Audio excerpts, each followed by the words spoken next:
ஓம் சக்தி. ஓம் ஆதிபராசக்தி. என் அன்பு குழந்தையே, இத்தனை நாட்களாக நீ தேடிக் கொண்டிருப்பது நாளை உன்னை தேடி வரப்போகின்றது. என் மீது சந்தேகம் கொள்ளாமல் முழுமையாக கேள். உனக்கே பிறகு நன்றாக புரியும்.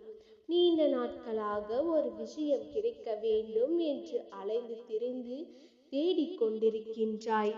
ஆனாலும் அது உன் கைவிட்டு சென்று கொண்டே இருக்கின்றது. உன் கைகளில் வருவது போல 100% நம்பினாலும் இறுதி ஒரு நொடியில் கையை விட்டு சென்று விடுகிறதே என்ற கவலை உனக்குள் இருப்பதும் எனக்கு நன்றாக தெரியும். தங்கமே, நீ ஆசைப்பட்ட ஒரு விஷயத்தை கூட உன்னால் அடைய முடியாமல் தவித்து கொண்டிருக்கும் உன்னுடைய சூழ்நிலையை கண்டு நான் எவ்வாறு நிம்மதியாக இருப்பேன்? என் பிள்ளை, நீ நிம்மதியாக இருந்தால்தானே நானும் நிம்மதியாக இருப்பேன். உனக்கு வேண்டியதை உன்னிடமே ஒப்படைக்க உன் அம்மா முடிவு செய்து விட்டேன். கவலைப்படாதே.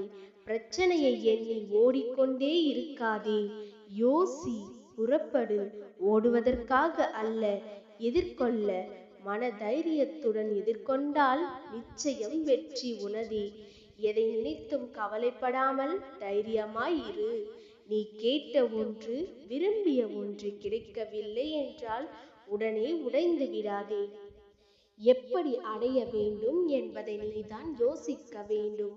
செயல்படுவது நீ அல்ல, நான் என்பதை உணரும் பொழுது மகிழ்ச்சியாய் இருப்பாய்.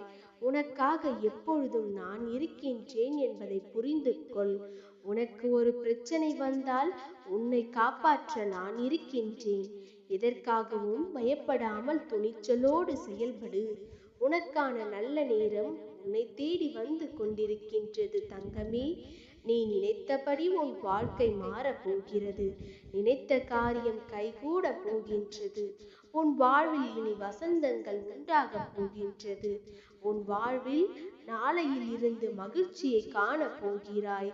உன் வாழ்வில் உள்ள அத்தனை தடைகளையும் நான் நீக்கிவிட்டேன். வெற்றிகள் வந்து சேரும்.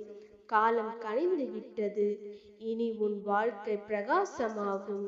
நீ எதை தேடுகிறாயோ அது உன்னை தேடி வரும். இனி நிம்மதியுடன் சந்தோஷமாய் வாழப் போகிறாய். நல்லதே நினை, நல்லதையே நடத்தி கொடுப்பேன் உன் அம்மா. ஓம் சக்தி. ஓம் ஆதிபராசக்தி.